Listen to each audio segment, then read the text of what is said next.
awkward. I'm like, hi, hello. No. Yeah, it never kicked on. How's it going? Good. How are you? I'm doing awesome. Awesome. Jamming, hanging out. Yeah, just hanging out. Did you get a haircut? No, I haven't had probably no, not this. Maybe a month or so, I guess. Oh no, it looks shorter. I don't know. Maybe it's just curlier, fuller. It stays. I can't. She has a mind of her own, so I just let her go. She? Yeah, Bertha. Oh, that's right. How could I forget? Really? It's a new season. You know, my memory. Yeah, I'm done. I'm retired. Let's get out of here. You're old news. Sorry. Yes, come on. Oh my gosh, Cameron. Hi. How have you been, and what have you been up to? Oh, hey, I've been awesome. Lot going on. Just staying really busy. And that's about it. Yeah, just like literally staying busy. I got a lot of like things that are cooking. And personal life stuff too, of course. And just literally watching this season of Big Brother, which is 100% nuts. Oh my gosh. You are a super fan. You have been watching, yeah. You know, since day one, right? Correct. This is giving old school Big Brother, right? I don't think they meant to. I think that they went in there and they were like, oh, let's play strategic. Let's hold some stuff back. Let's be cool. Let's lie, cheat, and steal. And then somewhere along the way, someone just flipped a damn switch and people lost their minds. And right now, I can't ask for any better entertainment than what's going on. No, it's actually insane. Like Angela is something else. She started the whole thing. Wait, who? I haven't watched this season yet, so. You haven't watched this season? Okay, bye. Bye. See you later. Yeah, Angela. You know, I get asked about Angela literally 400 times a day. I bet. Yeah. I haven't covered the topic because I attempt to be a good dude, but it's getting out of hand. Like people asking me a bunch of stuff, and I'm trying to like stay away and be cool, but it's getting to a point where it's like we gotta start talking about it. Yeah. Like, okay. You're like, yeah, talk, loser. Well, the thing is, I want to bring something up, but I know you're probably under like an NDA. Nah, go ahead. Let's talk. I'll let them call me. The conspiracy is that she's some kind of CBS plant. Have you seen this? Aren't they all plants? But I mean, she's been every one of them was chosen by CBS for a particular reason. And I mean, and so, to get serious, I mean, you want to talk about NDAs and stuff, which falls in the guidelines of the understanding that Big Brother is extremely legal, very tight, closed-lipped. They don't talk about what's going on, and it's not necessarily completely because they want to have all the surprises and have all the control. Oh, thank you. What's up, Steve? They don't. It's not that they want all of the control and they want to continue to have everything so secret. It's literally a game. I mean, there's two schools of thought on this. There's the people that love the game, and there's the people that love the TV show. And those two things aren't the same. We can go on and play a video game or whatever you want all the time. There's, I mean, Survivor Vanquish. There's Big Brother. All these cool things that you can play online with other people, and that's a game. This is a TV show. We're selling ads. We're selling. This is marketing. This is money. So there's a television show at hand, and they want to put people on there that are truly not only going to draw viewers in, but give the absolute most entertainment possible and force the fans to tune in on the shows. I'm hearing a lot of chatter about how pissed off people are about live feeds going down all the time and how the cameramen suck and things are getting, they're trying to protect people, and they don't give a shit about that. No, they want you to tune into the TV show, because if you watch the TV show, you got to watch commercials, you got to watch ads, you got to buy another subscription, you got to tune into all of this stuff. It's all related. It's all money stuff. It's a business. There's no accidents going on in the house where a cameraman was like turned away. Come on, guys. These dudes have been doing this for this is their 26th season. They're getting pretty good at it. They know what they're doing. So it's not any sort of conspiracy as if they're attempting to protect one person so they don't say anything wrong or any of that stuff like that. They allow those things to happen on the outside. When you sign your name on the line, there's an understanding that you're going to have to answer for the things that happen inside of that house, regardless of your intentions when you said what you said or when you did what you did against another player, regardless if it was a game move or not. There's real world people that are misinterpreting your sense of humor, misinterpreting your actions, misinterpreting gameplay for personal play. And so it gives, Big Brother is such a puzzle. It's truly about the viewers. It's about people that love the game. It's about selling ads. It's about subscriptions. It's about continuing their foothold in the broadcasting syndicate. It's all of these things together. So when people get upset about a small thing, or they're watching after this person, or they're doing that, no, they want it to happen. What they want to do is they want to not only control the narrative, because, might I add, yes, it's a game, but it is their TV show. It's theirs. They get to decide what they want to show you and how they want to show it to you to elicit a response, to get you emotional, to make us talk about this on TikTok Live. If Angela didn't do what she did, and Tucker didn't do what she did, and Quinn didn't run his mouth like he did, we wouldn't have shit to talk about right now. We would just be watching some dumbass game show. We might as well tune into Price is Right or Dr. Phil. It's the same shit. I mean, come on. People don't get that this is, it's a game, but first and absolutely foremost, it's a TV show. So speaking of which, the fact that somebody is a plant on there, it's not likely, because every single person was specifically chosen for their exact personality. When people take the psychology test, or when any kind of test that they take to go into the house, they're not checking to see if you're nuts. They're checking to see your exact personality type so that they can control what it is they want to portray. They're building a live television show every single day. It's not scripted. They can't just go back to the drawing board today. What you said right now, they have to go build something around that, entertaining, and cut it up into commercial breaks and serve it up to you like a nice pizza. It takes time, and it takes a lot of effort, and people don't put a lot of that stuff into perspective. They think that it's just some fun game and that CBS is trying to control all this stuff, and they're telling people things in the diary room, and they're telling this person that so-and-so voted for him. No, I'm here to tell you that is illegal. It's literally illegal. They cannot, when there's that much money involved, when there's money involved at all, a television show cannot, and they will not, according to their legal standpoint, they cannot tip the scale in the favor of a person or not, because not only will the remaining house guests of that season sue, every house guest that's ever been on the show, I mean, they open themselves up for a class action. You can't do that kind of stuff. I know that it feels nice to put a nice little bow on stuff and say, oh, Big Brother's, cheating again, or they're doing this for this person, or it feels fun to be a conspiracy theorist and to think that all of your crazy thoughts are that they're controlling. But the bottom line is they can't tip the scale of that game. But what they can do is they can control the narrative of the things that you say and the way that they serve it to you on a television show. That's their main objective, is to be entertaining, not to let somebody win the game or make sure that someone stays on the show long enough. They just have to act on the fly, and that's the way it goes. That's Next so question. Said.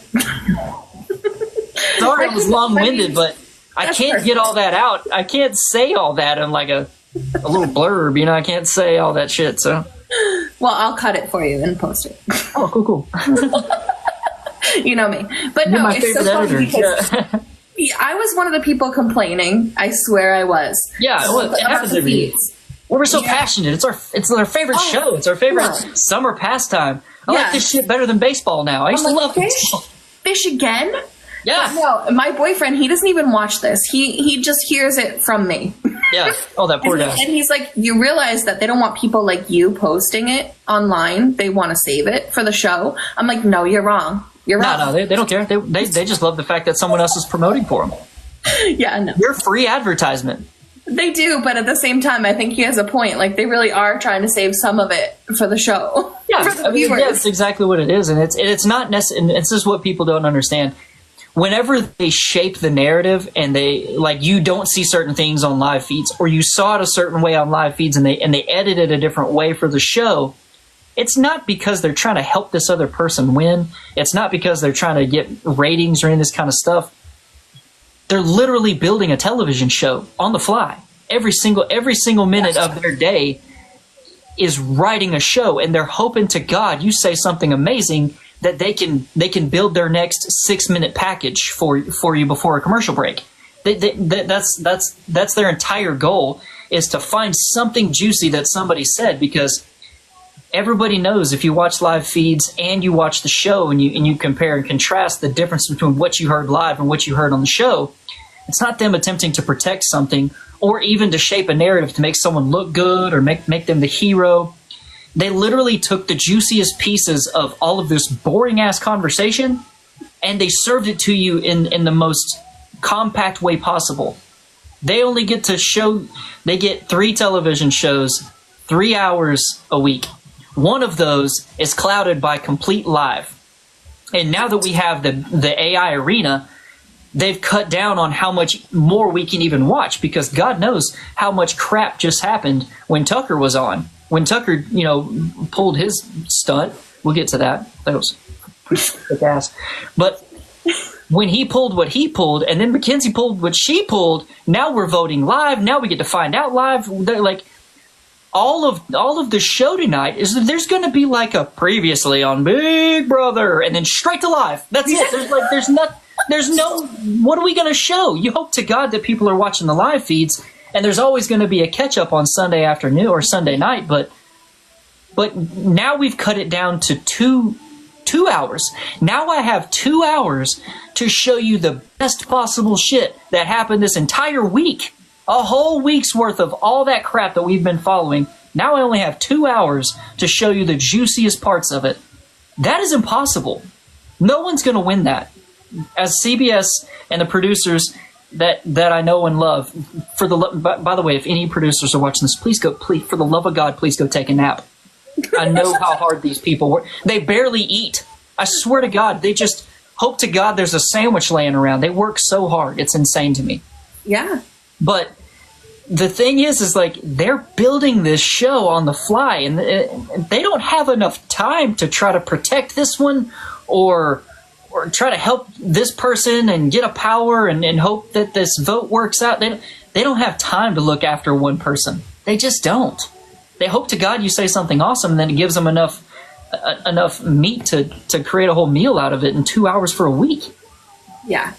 I don't know how they do it. I really don't. Like you said, there's 3 shows they have to edit. I saw the control room one time when I was walking back there, and I was like, God bless all of you. I just want to bring you a bottle of water. Just, they were in there like, yep, got it, click, just copy, go, move it, click, move on, camera, what, got it.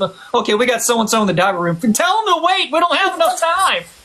It's crazy. It's like, it should be a TV show. It's so insane to me. Yes. Let's get a backstage at production. Yeah, production. The Netflix special. No, it has to be Paramount Plus, sorry. Yeah. Oh my gosh. 1984. Yeah. I want to get your thoughts. We talked a little bit about Angela. Oh, yeah, shit. Sorry I'm so long-winded. I'm listening. No, I love it. I love it. I love it. Keep talking. Angela, though, that blow up. Do you watch the feeds? Yeah. Oh, yeah.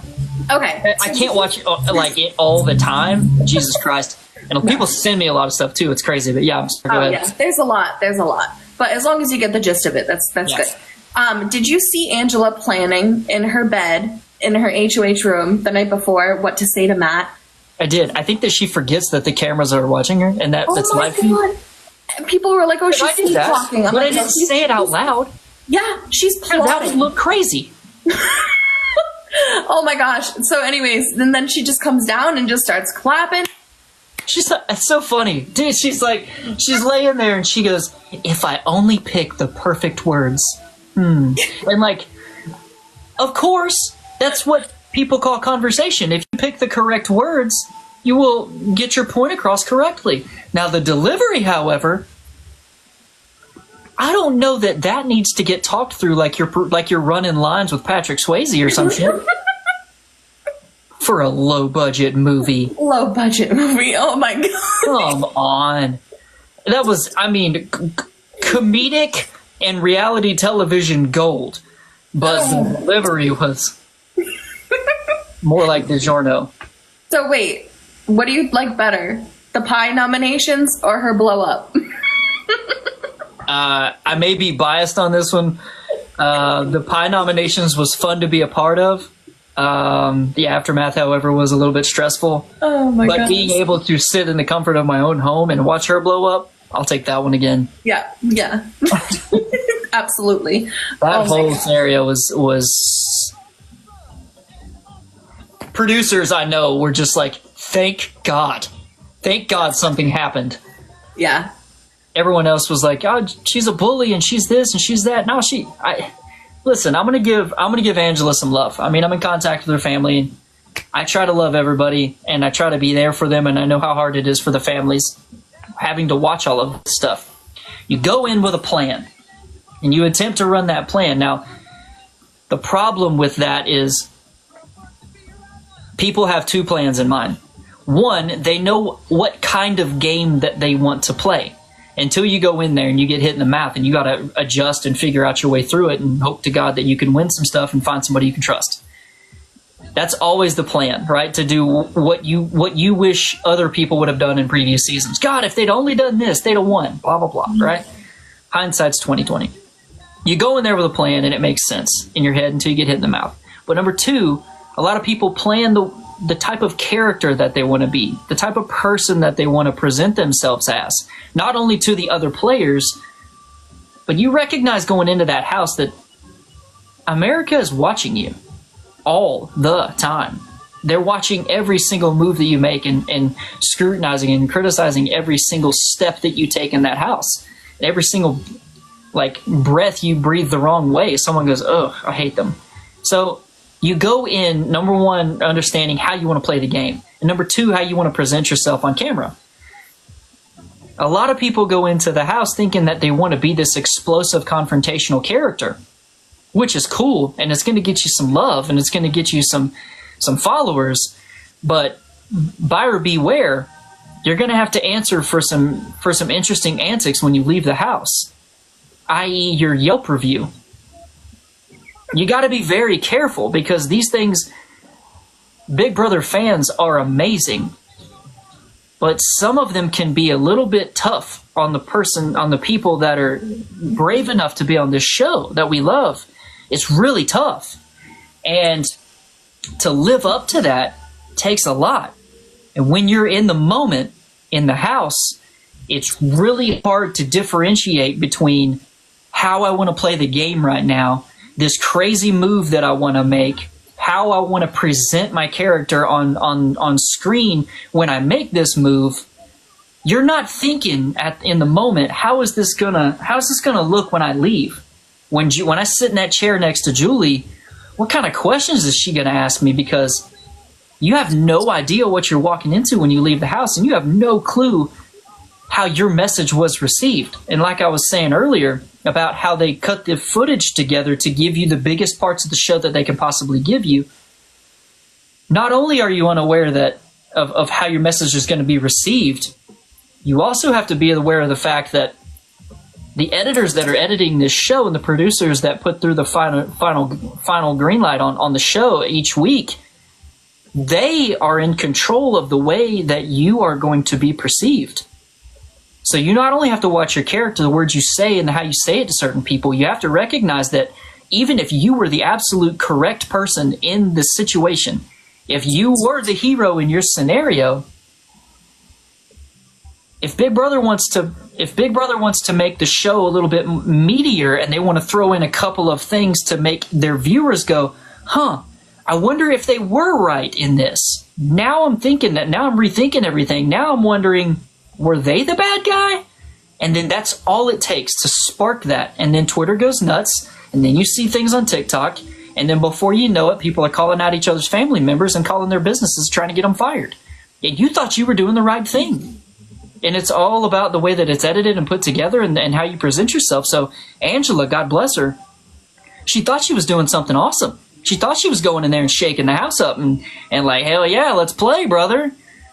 What she did is going to have a lasting effect. And I don't mean on her game for the rest of the season. I mean, she's going to have to answer for some interesting topics when she leaves the house, regardless if she was in the right or in the wrong.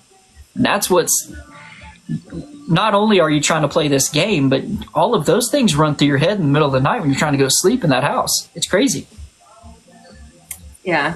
I don't know how you guys do it. Everybody's like, oh, you applied. It's like, I did, but would I do it? I don't know. I really don't know. You ever seen that scene in Billy Madison where he goes back to visit his third grade class and the little boy goes, I want to go to high school. And he goes, don't you ever say that again. You stay here as long as you can. Yes. When people that understand Big Brother really well, like yourself, when they tell me, I wish I could go on the show, and I'm like, careful. Yeah. Like, if I was single and didn't have a family, I'd probably do it, but the fans, like you said, they call your job, they do everything to find you. It's like, yeah. I left my job going into the house and saved money to make sure I could take care of stuff, but you don't get paid while you're in the house. You don't get paid until after the show ends, right? So there's a lot of stuff that you have to get in order before you leave. And I was hoping to God I was going to get on the show. So I, made arrangements ahead of time to try to get that stuff taken care of. And if it worked for my family, taking care of all the things that they took care of, oh man, I'd have never made it. I don't think I could have lasted a week in that house because it would have been on my brain that everything's falling apart at home. Yeah. And that's like when you think about Kenny and you think about other people that are so hesitant to stay in the game because they're like, I gotta go. Like you get that feeling when something's wrong at your house, you don't give a shit about a game on TV anymore. Like something's wrong in my house and I need to go home. And that's what people have. And to carry on that topic, another thing that kind of stuck out to me was Matt and Kenny's relationship, in the sense that people go, dude, you just met this guy. How are you willing to throw your game away for a guy that you just met? Do you not see it every single season? So there's a theme here, guys. If you can't understand why people would throw their game away for a person, that's because you haven't been in that scenario. You don't understand the amount of emotions that you feel for somebody so fast, because you have nothing else. There's no TV, there's no music, you can't go to your favorite bar, you can't watch TikTok, you can't do any of your normal stuff. So you only have the people right in front of you, and you grow so close, so fast. And not only that, when you're in that house, you know exactly how hard it was just to get to the door. The steps and the process that you have to go through just to get onto the show is incredible. Like, the odds are insane. So when you've made it there, that's amazing. When you recognize that you're in that house with 15 other people that are literally chasing a dream, and I don't mean just to get on the show, they have plans for after the show. They're hoping that this show is going to be something for them. They can begin chasing their dreams. And what you're giving up isn't your game for a guy that you just met 5 days ago. What you're giving up is even more noble. You're saying, clearly, I read my dream wrong. I'm willing to quit my dream and go back to my house so that you will have the opportunity to continue your dream. It's bigger than people give it credit. They think that they're just throwing their game away from this dude that they just met. But it's deeper than that. They want them to continue their dream, their life. They care so much about that person and what they want it for them and their future, that they're willing to dive on the sword. They're willing to just leave the house right now because that's how much I love this person. And if you could ever spend literally 24 hours a day with someone, I swear to God, you'd either love them or fight them in 3 days. That's the bottom line. But that's not life. We have our own spaces and we have our own jobs and we do our own stuff. And so no one knows what that feeling is like until you're there. Yeah. We see it every season. I remember Big Brother 24. Remember Big Brother 24, Turner, and everybody, not just Turner, but Turner was the most emotional about Paloma leaving. And this was like week 2. Everybody was hysterical. And they're like, how could you be that hysterical? She was only there for 2 weeks. But like, you are, like you said, you're there with no TV, nothing to do. You talk all day long, 24 hours a day. So you get a lot closer. It's like 2 weeks is like 2 months. And once you've met these people and you, like if I met you at a bar and I sat down and I told you that I'm running this charity and I gave every single nickel that I have to this charity because I believe so much in this cause that I'm literally living in a tin can in an alley out back. I gave everything that I have to this cause. You're going to immediately grow very close to me. You're probably going to buy me in my next beer because you're like, this dude literally jumped off a cliff and hoped to God that his parachute opens. It's the biggest chance you could ever take in your life. And once you recognize that the person right in front of you has literally gambled their entire life just to be in this house, and if you take that into perspective and you look at your own situation and you go, well, all I really kind of gave up was just I auditioned for a while and my wife's taking care of everything at home, and you're like, you put it into perspective and you go, this dude went for broke. I have nothing compared to what they gambled. Then you go, man, I would much rather you stay in the house than I have because you've given so much more to be here. And that's the thought. There's like a million thought processes that go on in someone's mind when they're thinking about throwing this stuff away. Yeah, agreed. So you mentioned Tucker earlier. Should we talk about Tucker? Yeah, I love this guy. Oh my God. Oh my God. I have never been so... He reminds me so much of Zach Rance from Big Brother. I hear that a lot. Yeah, I hear that a lot. Yes, I do too. And then, of course, he looks identical to Jim Carrey, but not just Jim Carrey, Ace Ventura Jim Carrey. Oh, my favorite one, yeah. But yeah, he's Pet Detective 1. Yes. There's 2 types of people in this world. People that love Ace Ventura 1 and people that love Ace Ventura 2. Nope, it's 2 completely different types of comedy. Nope. Period. I don't like the second one. There you go. Then that means that you like real cinema. Okay, good. Yay, I win. Because, in my opinion, Ace Ventura 2 was literally just thrown together for comedic value. Let's go have fun. I don't remember any of it. So. Yes. No. All that. Yes. It was amazing. Listen, I love both of them, but number 1 is got my heart. Anyways, I'm sorry. Go ahead. No, I just want to talk about Tucker. Him volunteering to go on the block. What now? Twice? Is it 3 times? Twice? Either way, doing it once is insane. Yes. Just his whole, and now with the Quinn and the blow up, we're going to see the blow up with the veto tonight. But I just want to know your thoughts on Tucker in general. Thoughts on Tucker? Number 1, I feel for this guy because he's fighting. He hasn't even been put in a position where he needs to fight out of a corner, right? He like dropped, like he was at the bar, some shit was happening over by the pool table, and he was like, I got it, and they're like, no one asked you, and he's like, no, I want to fight right now, and he just went in swinging, dude. That's where he's at right now. He's thinking to himself, oh shit, I put myself in a predicament, and I'm like, you sure as hell did. You absolutely put yourself there, but that's good TV. That's good shit. Are you playing the game the right way? Who am I to say? But are you good TV? Absolutely. You're turning it loose and you're giving people what they bargained for. Now, the first time that he went on the block was interesting, and I understand volunteering in the situation that he was in because there was a collective plan. There was an understanding there. Sorry to say collective. There was an understanding there. What the house understood as the plan, and I've been in that scenario before, so everybody knew what was going on. So he was like, "I'm good. Let's just go out here and have fun in AI Arena. Whatever happens, happens. All I got to do is not let her win. That's all he had to do, right?" So he did that and earned his stripes because what he showed his allies was that he's willing to go out there and fight. He has the ability to win a competition if he has to, and basically tip the scale over the edge in favor of the house. So he was the person that was like, I got it.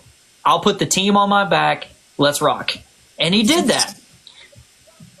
what happens is you get a little bit of a sense of, oh, I can rock this shit. I got this. Yeah. But what's the motto of Big Brother? Expect the unexpected. So he loves puzzles, I understand.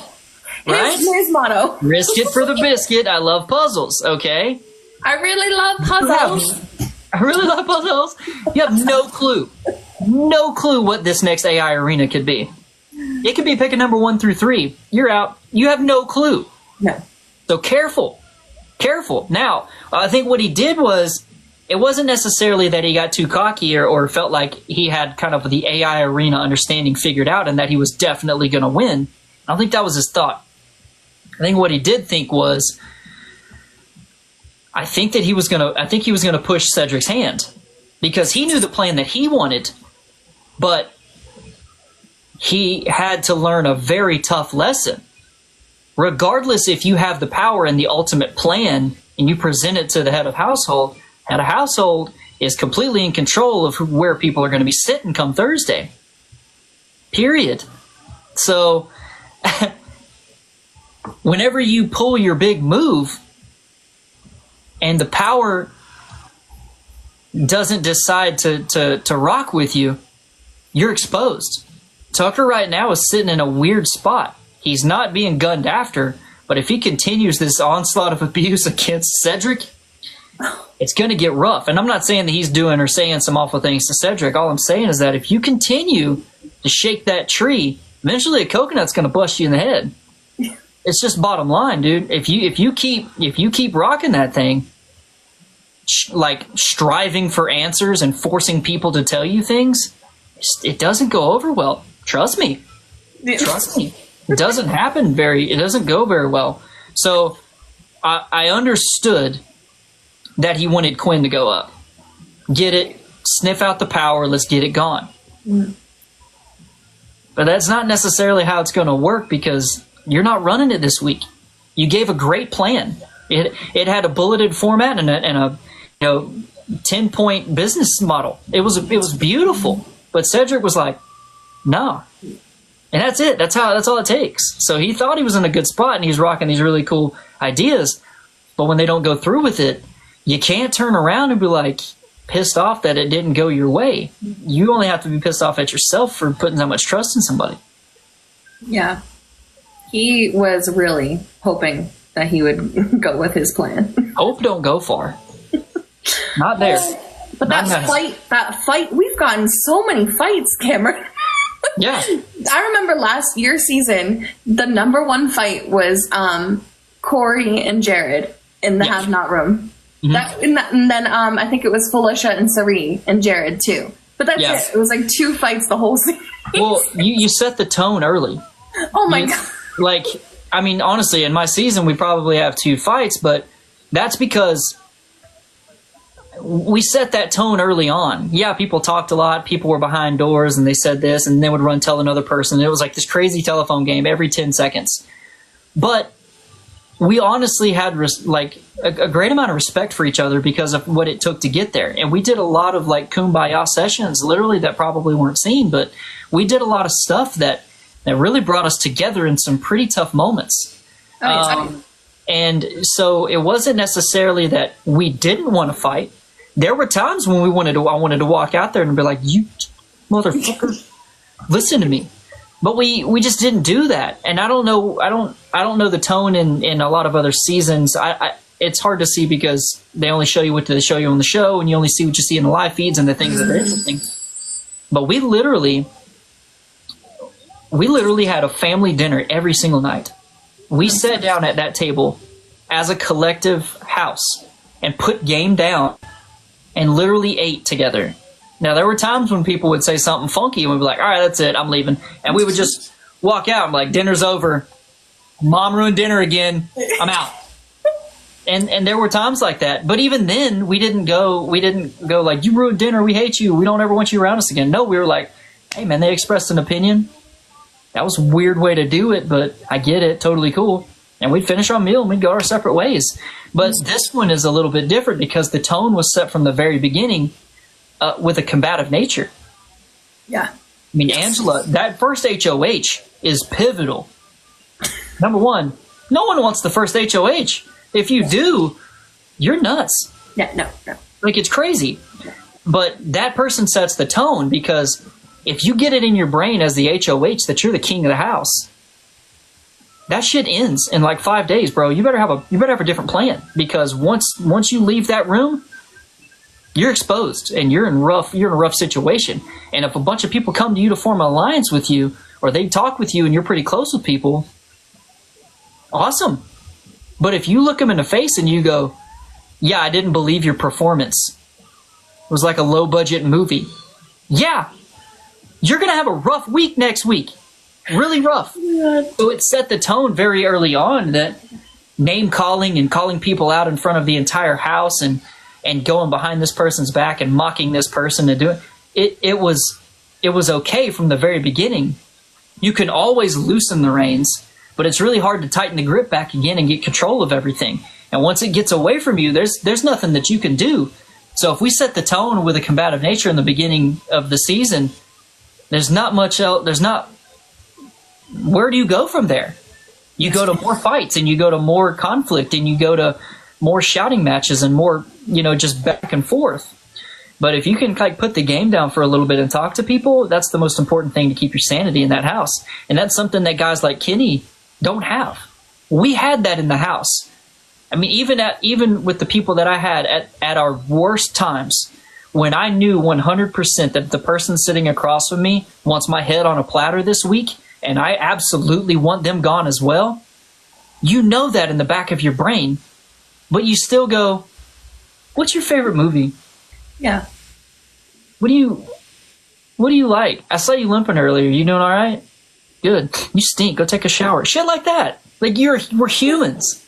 Yeah. And if the tone is set from the beginning that we're all enemies, you're alone. No matter what room you're in with whoever you're in there with, you're alone, because there's no human connection when people can't put the game down and go, hey, what's up, dude? You good? Cool.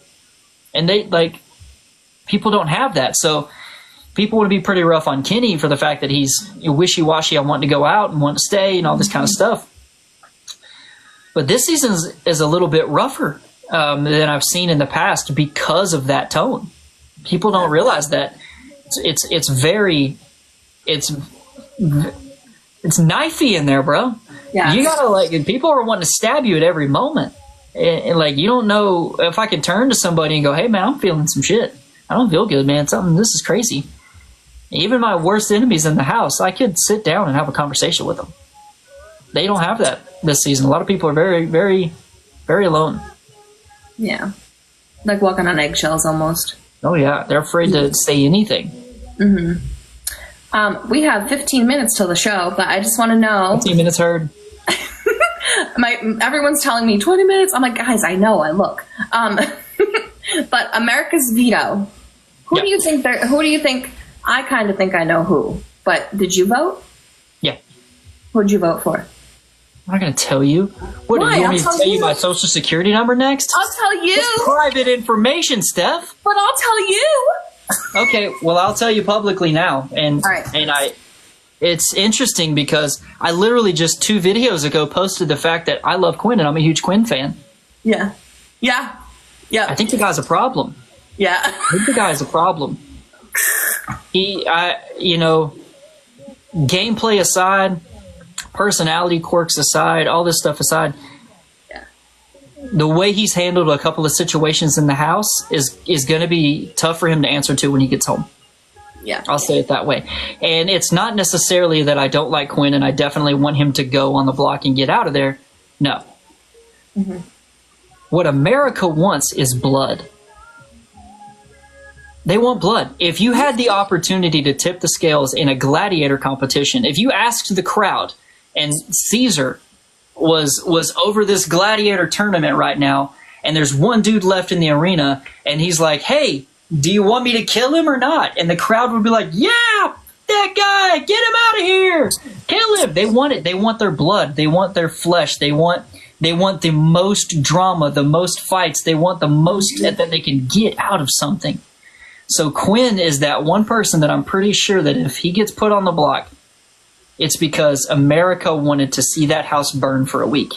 Yep. And honestly, I don't even necessarily believe that it's because they want to strategically tip the scale this week in the House, or the fact that they want to try to sniff out that power. It's not necessarily that they want to get the power out of the way.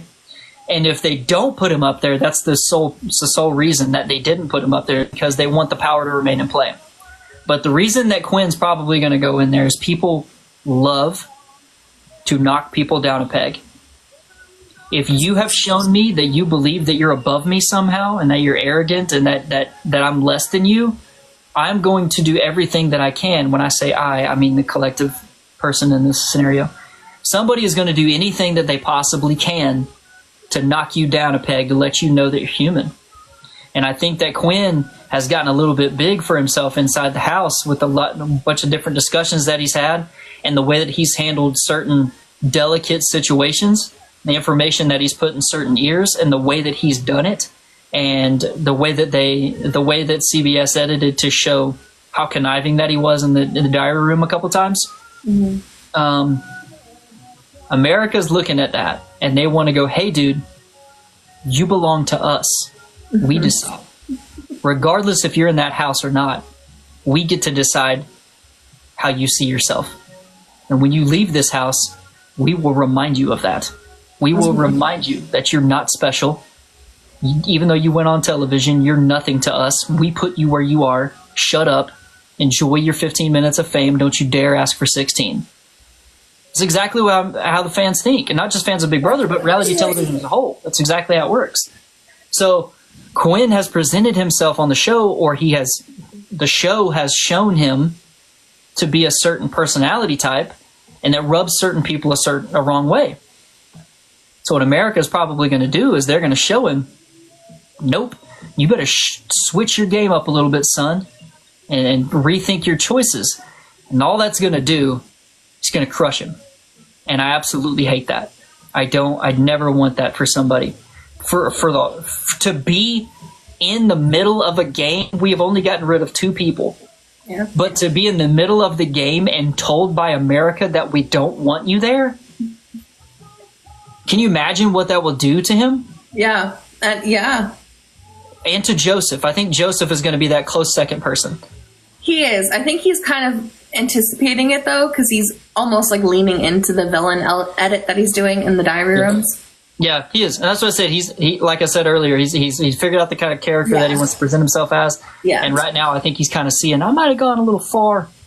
Yeah. I might have gone a little far. And I need to probably shut up for a little bit and play the game. A whole bunch of losers. This is what he basically said. Oh my gosh. So, okay, before we go, we have 10 minutes. Who is playing the best game and who's playing the worst game? That's tough to say because it's there's so many different games going on right now. Yeah. And someone talked to me the other day, and one of my favorite players is Rubina. I just love her. I think she's amazing. I talk to her sister sometimes too. Shout out, what's up? And I just love the type of like personality that she has, and she's so bubbly and fun and just like quirky, and it's just really cool. And someone was like, I thought Rubina was going to be this crazy, cool, fun character in the diary room and do all this stuff. I've barely even seen her. And I said, that's good. That's good. That's because she's playing the game. She recognized that she wanted to go into the house and show off her personality and be a certain type of cool, fun character. But she also recognizes that there's something very much more important at stake right now. I can be a character later on and do all this fun stuff, but right now I need to lay low, let people pick each other off, let them continue to fight amongst themselves and jump on their own swords and do all this crazy stuff. So she's right now, she's in a pretty good spot. Though she's in the running for America's vote right now, I don't think that that's the case. But she's in a couple of pretty good circles, but she's not playing too hard in those circles. She's allowing those circles to play, and she's playing along with them. And I think that that's, number one, that's a very hard thing to do.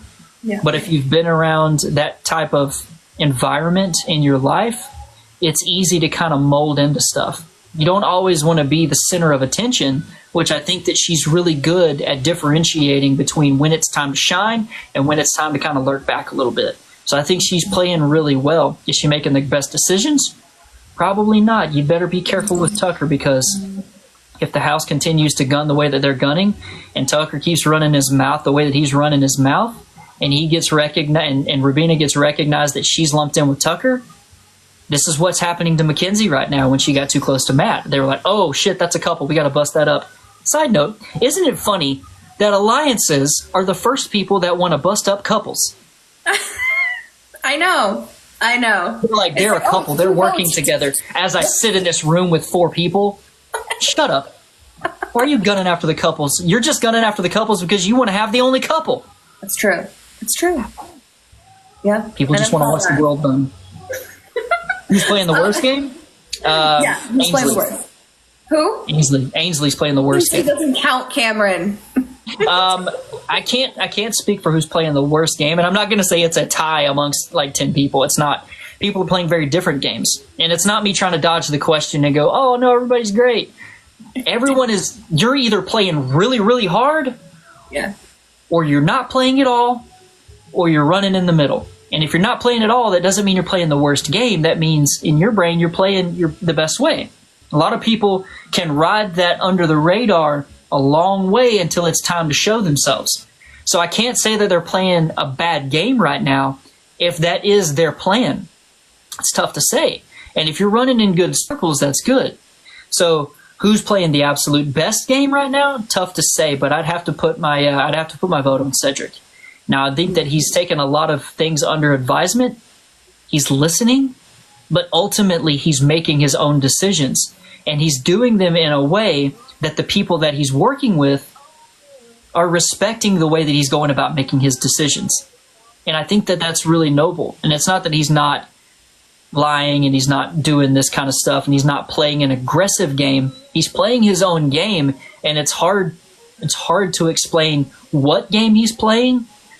But the dude went from wearing a computer chip on the first week to the head of household in one of the most tumultuous weeks that I've seen in Big Brother. And he's handling it like a champ. Yes, he had a blow up with Tucker, but that's on Tucker. Tucker's coming out on that on the bad end. He's coming out of that looking like the crazy person, not Cedric. Cedric is handling his business right now. And when he leaves HOH after this week, there's really only one person that he's disgruntled. And it's the same person that everyone's looking at like, we need to get this guy out of here. He's a loose cannon. So the one enemy that he has made this week is the same one that everyone believes is painting a target on their back, Tucker. Yeah. Yep. Nicely said. Everything, honestly, all your responses, nicely said. Yay and stuff. We have 5 minutes left. I want to ask you what is going on, anything you want to plug, as they say. Oh, not necessarily right now. It's things that I kind of don't have firm answers on yet. Okay. Waiting on contracts to kind of come in and waiting for emails to come back to get permissions to do things, because speaking of NDAs, I can't just jump out there and do a bunch of stuff after having been on Big Brother, because I still kind of belong to CBS, and I kind of have to get their say-so to do a bunch of cool, fun stuff. Yeah. So I would love to tell you, hey, yeah, I'm doing this thing, but it's literally only just things that are lined up and things that I'm hoping for and trying to get the ball rolling on. So things like that. Aside from that, I'm just going to try to continue to post some really cool stuff about the show. I just put out a fun video that got 150,000 likes or something, like for real? 150,000 views. And I was like, holy shit, I haven't put out a video that successful ever. So I was like, oh, that felt pretty cool. I think I'm going to do some more of that shit. That was nice. Oh, yeah. Was it Big Brother related? Huh? Was it Big Brother related? Oh, yeah, it was just me going what the heck? Can y'all tell me what the hell's going on in this house right now? Oh, okay, I saw that. Oh my God. It's just that. I was like, yeah, that's awesome. So, yeah. That goes that was a rush. Let's do some more of that shit. What about you? What do you have going on that you would like to plug? I don't really have anything going on. I post daily live feed recaps on my YouTube. Talking reality with BB Steph. Oh, yeah. They're doing pretty good. I only just watch all your stuff. What? I watch all your stuff. I follow you on all the things. I mean, that's why you have my number and you say, "Hey, let's go do TikTok tonight." And I go, "Cool." Don't get the haters talking, Cameron. Don't have it. But I do, and this is something I forgot that I was going to bring this up. But I mean, next year we have the cruise. I was going to bring that up too. I don't know. Is that sold out? And it's going to be what? Is it sold out? There's a couple rooms left, no joke. Okay. And it's when I say a couple, I'm talking literally 2 rooms left probably. Oh wow. But it's going to be insane. It's going to be nuts. And I know that you're in talks of possibly going on it. So I wanted to give the shout out there because I would be over the moon if you could go. I mean, it's something me and you've talked about for a couple weeks now. So yeah, I would hope that all comes to fruition. It's looking like it will be, and I'm excited. Like, not only to meet you, obviously, but like that was the most like Big Brother anchor response I've ever heard. It's looking like it could be. I love you, Cameron, but like Rachel and Brittany and Janelle, and then Cameron. Man, yeah. Danielle and I've gotten pretty close with like Howie. Yes, I talked to Howie a lot. And of course I know Danny and I know Brittany. We did reindeer games and all that kind of stuff. And I talk to Janelle like all the time, and just like our group messages and stuff are just off the chain, dude. It's so fun. It's so crazy. I'm so excited. I can't wait for the cruise, and it's just such an honor to just be a part of something that people that I've watched for years and like just looked up to and idolized, and like I want to go on that show because of this person or that thing. And so yeah, we get the cruise coming up next year, and that'd be awesome. Yeah, next year in June. It'll be fun. Totes my goats. All right. Thank you, Cameron. Thank you, Steph. Call me. Talk to you later. Yeah, we'll talk about this episode because I'm sure it'll be a good one. Totally. Bye. Bye.